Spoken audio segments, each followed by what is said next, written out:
Ayun mga gawiks, masayang araw sa lahat dyan. Saan man tayo naroon, saan masulok ng daigdig no. Mayroon na naman tayo dito mga gawiks na i-diagnose na isang automatic washing machine no. Ayan, Whirlpool. Ayan, 7.8 kilograms. At ito nga ay galing sa Kalakal. Ngayon ay ating i-diagnose. Subukan natin mga gawiks na i-plug in para kung may power ba o wala. So subukan lang natin kung anong pwede nating magawa na para maayos ito. So ayan mga gawiks no. So ito yung power, on off. Ito yung kanyang mga selector. So yan, i-power natin mga gawiks dahil yan ay nakasaksak na no. Kung wala, di ating buksan yung board. Ayun. Walang power mga gawiks. Wala siyang power. Yan. So ito yung itsura niya sa loob mga gawiks. Yan. So ngayon ang problema niyan ay walang power nga. So buksan natin mga gawiks. Ito yung bukasan no. Yan. Bukasan niya. Sa gilid ito. Tapos dito sa likod siguro. Yan. Yung sa likod. Tingnan natin. Buksan natin tong kanyang takip mga gawiks. Yan. So buksan ko lang mga gawiks no. Para yung board ay ating makita kung ano yung mapansin natin sa loob. So ayan na mga gawiks no, yung ating washing machine na ating dinadiagnose ay ito yung status sa kanyang board, yung PCB board niya, yung pinaka main board niya mga gawiks. Ayan, nalusaw. Ayan mga gawiks, nalusaw. Kaya pala ang lagkit-lagkit ng ibang parts dito mga gawiks sa gilid. Ayan. Kaya pala malagkit dito na pala yan tumutulo mga gawiks. Ayan. So palit board to mga gawiks, sigurado tayo. Ayan, wala na talagang pag-aasa to. Yan, nalusaw. Nagiging parang akala mo cement o rugby. So yan mga gawiks no. Ito yung kanyang status.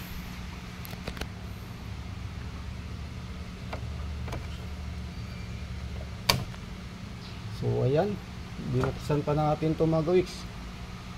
Ayan. So ayan yung status ng board, nalusaw. Wala nang pag-asa. Ayan.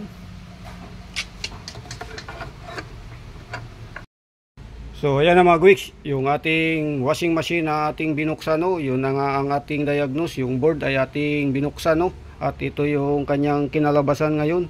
So ayan, so tinanggal na natin yung kanyang mga wiring mga gawiks. Ayan, so nilinis ko na to.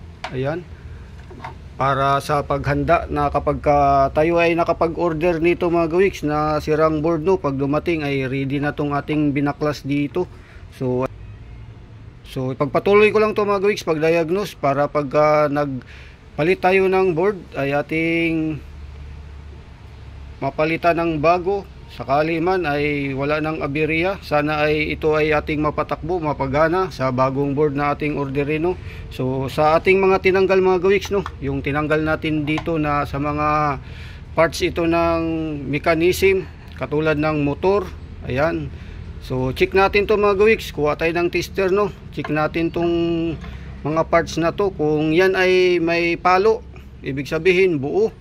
So dito, ito yung ating titingnan. Ayan. So itong mga parts na nandito no, ay itong mga yan, contact. Ayan, contact yan mga gawiks dito sa board. Sa mga katulad nito, sa maaring ito yung sa power mga gawiks. Yan, sa power niya to, sa plug. So ito yung sa mga katulad nito madalas mga gawiks sa motor no, ito yung maaring reverse forward ng motor. Yan, yellow at saka red. Yan. So itong mga tigisa mga gawiks. Yan, mga tigisa na to ay mga contact to.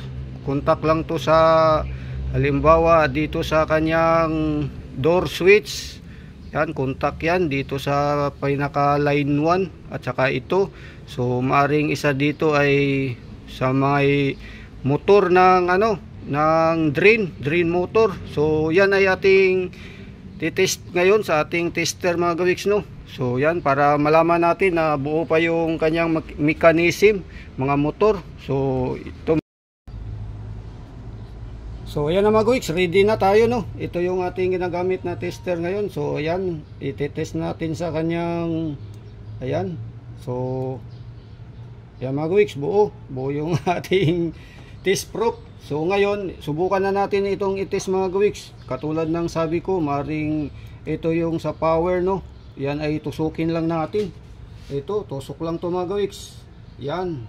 So ito yon. Tapos kung papalo ito mga gawiks, ating tusukin itong isa at saka itong pangalawa kung ito ay papalo. Ito yung sa power niya at saka motor, no. Yan.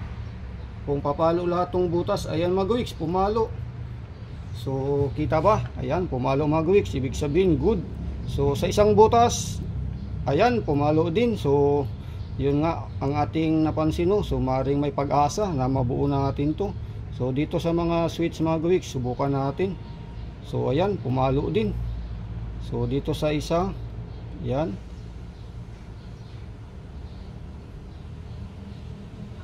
So yan. So ibig sabihin mga gawiks, ito ay buo ang ating mga mechanism dyan, yung motor. So ito yung reverse forward to mga gawiks, itong red at saka yellow, no, sa motor, no. So yan ay pagsamahin natin, i-check natin. So ito, yan. So yan, tusok natin dalawa mga gawiks. Yan ay kung papalo yan, no. Yan. So yan, pumalo nga silang dalawa mga gawiks. Ito yung sa motor, yan, reverse forward. Kaya okay yung motor natin. So board na lang na orderin natin mga gawiks para ating mapansin o ating makita kung yan ay gagana. So ito ay ating nilinis na, no. Nilinis na natin tong kanyang mga plug ng mga gawiks, no. Yan, nilinis natin dahil sa ito nga ay nalusaw yung kanyang board. So yun, tapos ngayon mga gawiks, itetest natin doon sa likod yung wiring kung ang fuse ay okay, no. Tingnan natin sa likod mga gawiks. So ayun. So ayan na mga gawiks, ang kapasitor. So kapasitor ay yellow at saka red nga. So ito yung yellow at saka red mga gawiks. So yellow at saka red. So ito mga gawiks. Yan, kuha na natin to mga gawiks, no. So ibig sabihin ay ito ay natis na natin doon sa board sa taas mga gawiks. Buo ito, yellow at saka red, yung reverse forward. So walang problema to mga gawiks dahil ito yung paakyat doon sa taas. So okay to, wala tayo ditong problema sa kapasitor pala.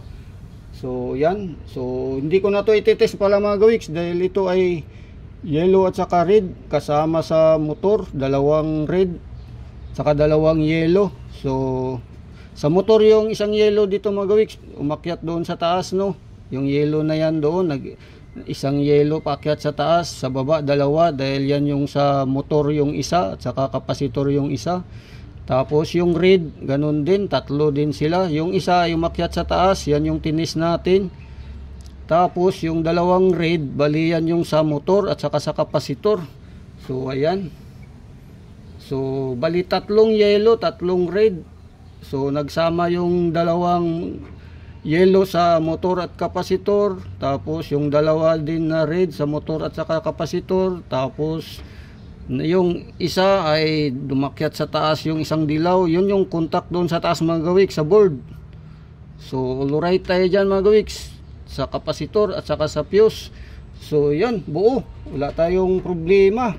Ngayon ang itetest naman natin nito mga gawiks, ang itetest natin ay dito naman yung kanyang water level sensor. Mukhang ito may butas yata to, ginawa na lang, ayan. So water level sensor to mga gawiks, ito rin isa sa nagpapaandar at nagpapa-spin kapag ito ay sira, hindi gagana yan mga gawiks, yung ating washing, no. Tapos dito sa water inlet valve, ayan. So ito mga gawiks, yan, water inlet valve. So dito ay titest din natin yung valve nya dyan kung okay. So malinis naman siya mga gawiks. Ayan, no, nakita natin yung screen, malinis. So bubuksan rin natin to mga gawiks. Ayan yung screw nya isa. Tsaka dito test natin yung kanyang mga sensor dyan. Test natin yung mga sensor mga gawiks.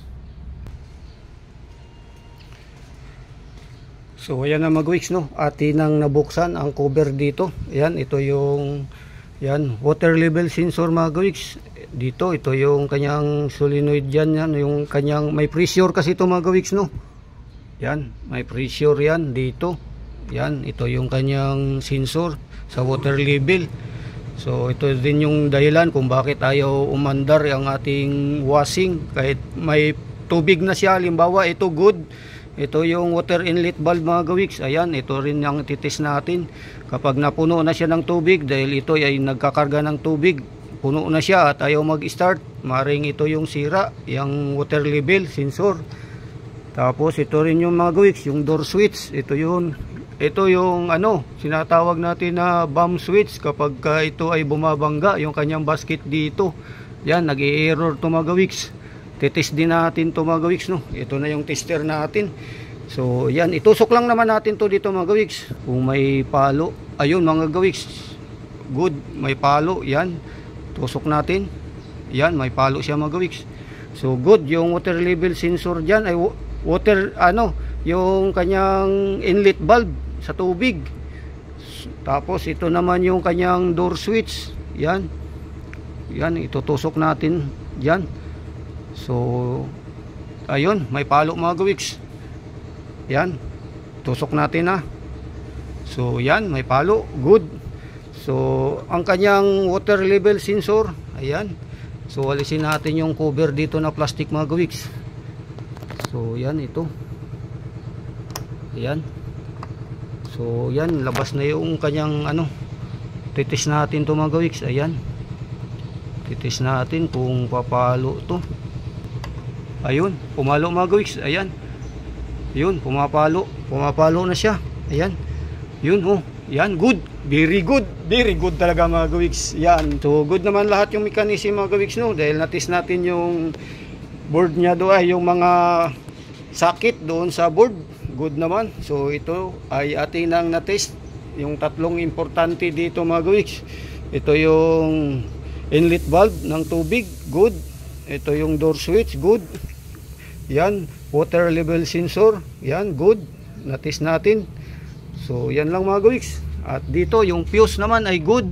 So pagdating ng ating board nito, pag order natin, ay ang board na yan na sira, ayan, nalusaw na.